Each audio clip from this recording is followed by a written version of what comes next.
Assalamualaikum warahmatullahi wabarakatuh. Masih bersama jurusan Bisnis Konstruksi dan Properti. Perkenalkan, nama saya Mustafik. Kali ini kita akan belajar tentang estimasi bisnis konstruksi dan properti kelas 12.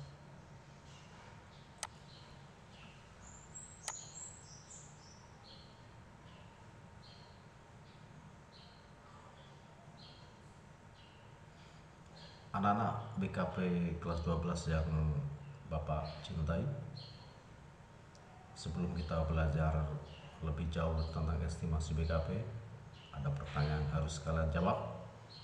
Apa yang kalian tahu tentang manajemen proyek estimasi BKP?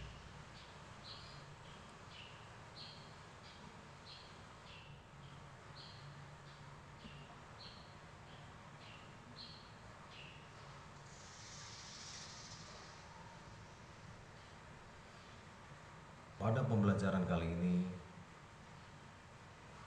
anak-anak harus pelajari kegiatan belajar dalam modul secara berurutan, karena kegiatan belajar disusun berdasarkan urutan yang perlu dilalui. Yang kedua, usahakan kegiatan belajar dan latihan sesuai dengan waktu yang telah ditentukan. Terus yang ketiga, bertanyalah kepada guru atau pembimbing bila mengalami kesulitan dalam memahami materi belajar maupun kegiatan latihan.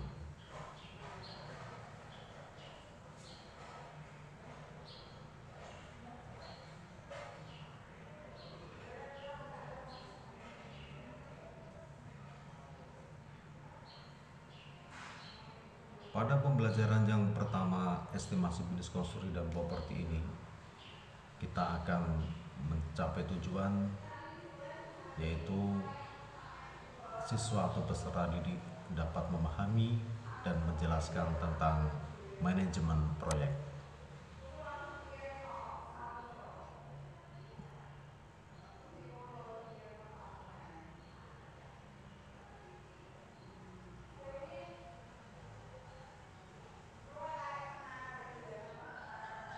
Manajemen proyek. Manajemen proyek ialah proses atau teknik atau seni untuk mencapai tujuan atau sasaran proyek secara optimal melalui aktivitas perencanaan atau planning, pengorganisasian atau organizing, menggerakkan atau actuating, dan pengendalian atau controlling dengan menggunakan sumber daya yang dimiliki, bisa berupa manusia, bisa berupa uang atau dana, peralatan, material, teknologi, dan jaringan atau pasar secara efektif dan efisien. Fungsi atau dasar dari manajemen proyek ialah manajemen proyek berfungsi atau memiliki dasar fungsi manajemen proyek adalah memanage atau mengelola lingkup proyek dalam penentuan sarana dan pekerjaan yang dilaksanakan, memanage sumber daya manusia, memanage komunikasi, memanage waktu, memanage biaya, dan memanage mutu. Itu adalah dasar fungsi manajemen dari proyek.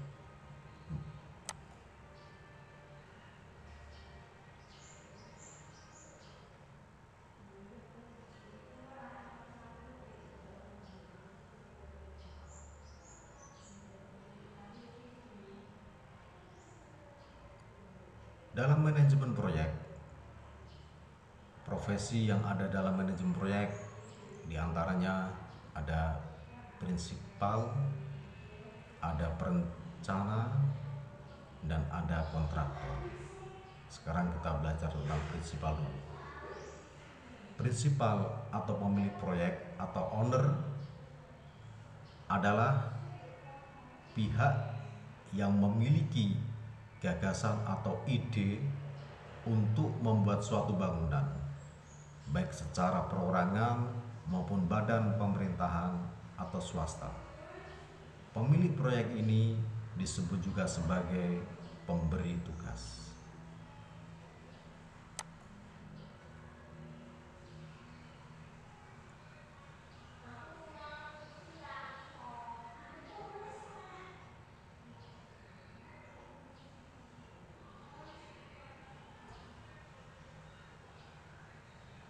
Owner atau pemilik proyek itu memiliki tugas untuk melaksanakan proyek ini. Pemilik proyek menunjuk pemilik atau pemimpin proyek yang mempunyai tugas sebagai berikut. A. Bertanggung jawab baik dari segi fisik maupun keuangan pada proyek yang dipimpinnya sesuai dengan pedoman yang berlaku. B. Menyusun dan membentuk panitia tender. C. Menetapkan pemenang tender yang diputuskan oleh panitia tender. D. Mengadakan ikatan perjanjian atas nama pemerintah dan pelaksanaan. D. Penandatanganan naskah serah terima. F. Menyetujui dan menetapkan pembayaran. Dan G. Bertanggung jawab dalam menyelesaikan proyek tepat pada waktunya. Jadi A sampai G ini adalah tugas atau fungsi dari prinsipal atau pemilik proyek, atau lebih kerennya disebut owner.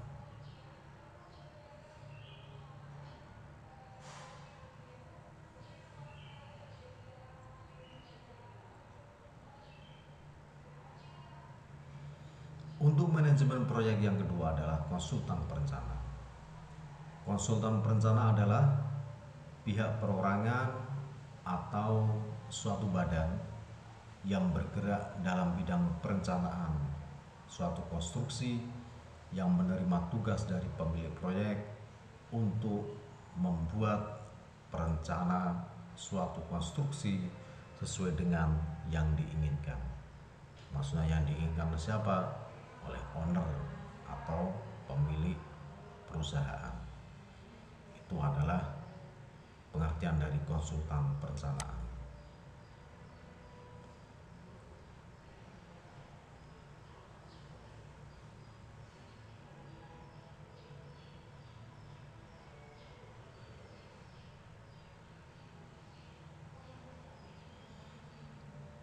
Dan untuk tugas konsultan perencana, A.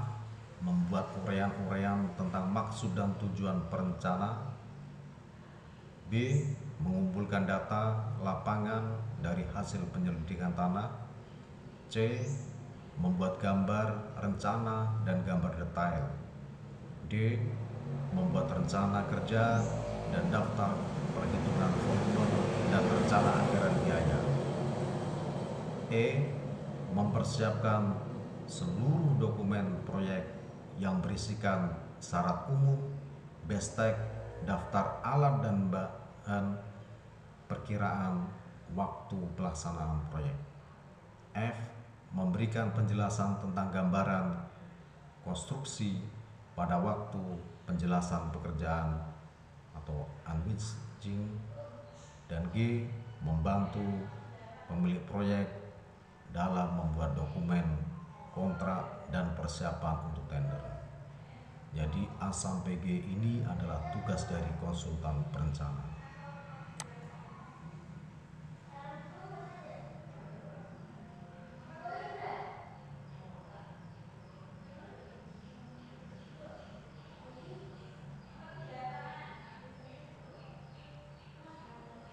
Anggota manajemen proyek yang ketiga adalah pelaksana atau kontraktor.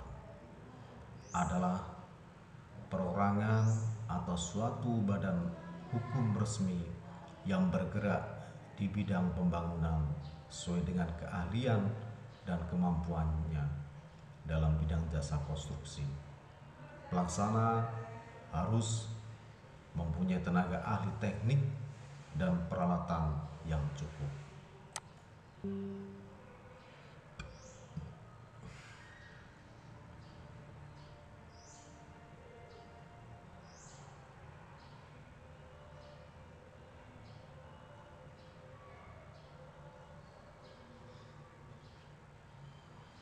Tugas dan tanggung jawab pelaksana atau kontraktor. A. Menyediakan dan mempersiapkan perlengkapan bahan yang digunakan pada bangunan sesuai dengan persyaratan dalam BESTEK. B. Mengerjakan semua pekerjaan sesuai dengan gambar BESTEK dan memenuhi peraturan yang tercantum dalam rencana kerja dan syarat-syarat. C. Menyelesaikan dan menyerahkan pekerjaan tepat pada waktu yang telah ditentukan dalam kontrak. D. Mengadakan pemeliharaan selama proyek tersebut masih dalam tanggung jawab pelaksana. Jadi A sampai D ini adalah tugas dan tanggung jawab pelaksana atau kontraktor.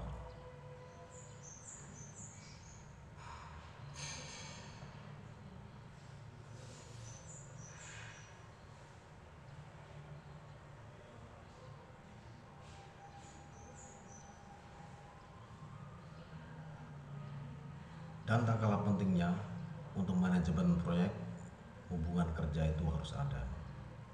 Hubungan kerja pengelola proyek, hubungan kerja atau koordinasi dalam pengelolaan proyek sangatlah diperlukan adanya. Suatu ketegasan di dalam pembagian kerja sesuai dengan fungsi dan tugas masing-masing, di mana satu sama lainnya harus dapat bekerja sama dengan baik agar pelaksanaan pekerjaan dapat teratur dan berjalan lancar. Maka dalam pelaksanaan di lapangan dibuat uraian pekerjaan atau job description sehingga masing-masing unsur dapat mengetahui tugasnya dengan jelas dan tidak ada tugas yang tumpang tindih antara pihak yang terkait.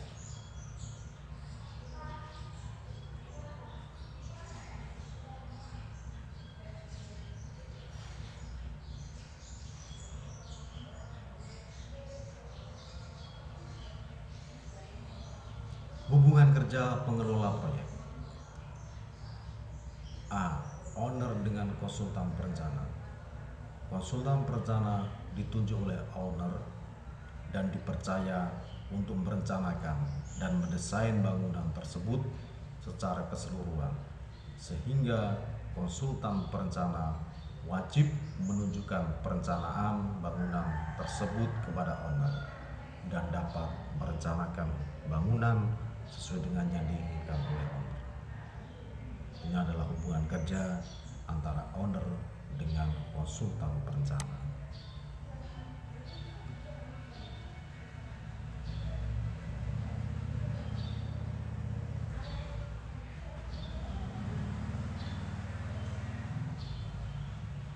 Hubungan kerja pengelolaan proyek yang kedua adalah owner dengan kontraktor.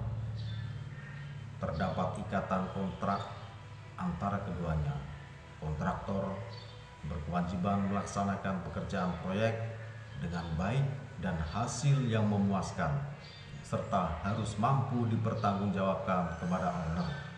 Sebaliknya, owner membayar semua biaya pelaksanaan sesuai dengan yang tertera di dalam dokumen kontrak kepada kontraktor agar proyek berjalan lancar sesuai dengan ketentuan yang telah menjadi kesepakatan di antara kedua belah pihak.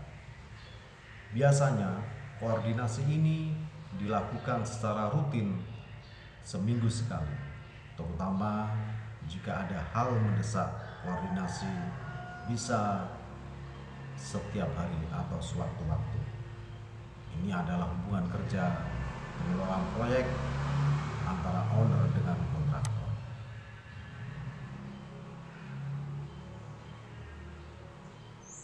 Oke, para peserta didik yang masih di rumah, ini kali ini sudah waktunya kalian untuk menjawab soal dari Bapak.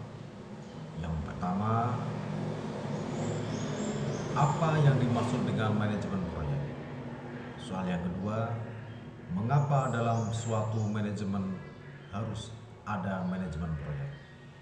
Terus yang ketiga, mengapa sebelum membuat proyek harus ada proyek perencanaan terlebih dahulu? Terus yang keempat, jelaskan hubungan owner dengan kontraktor. Jadi keempat soal ini adalah soal yang kita gunakan untuk ulangan harian kita tentang estimasi biaya bisnis konstruksi dan properti pada sub manajemen proyek.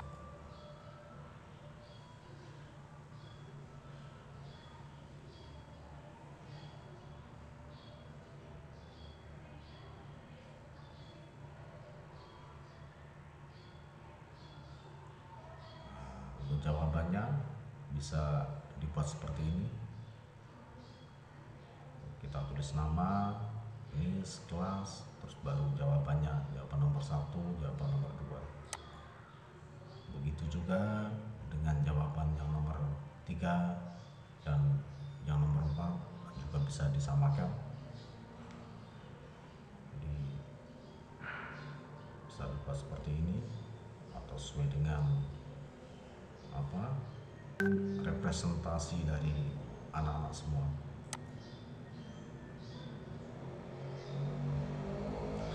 Alhamdulillah, kita sudah melaksanakan pembelajaran yang pertama untuk bisnis konstruksi dan properti pada pembelajaran estimasi biaya bisnis konstruksi dan properti. Dan perlu anak-anak ingat, sebaik-baiknya rasa karsa dan cipta, setinggi-tingginya bangunan adalah takwa. Selamat datang dan selamat belajar bersama kami di bisnis konstruksi dan properti SMKN 1 Jepara.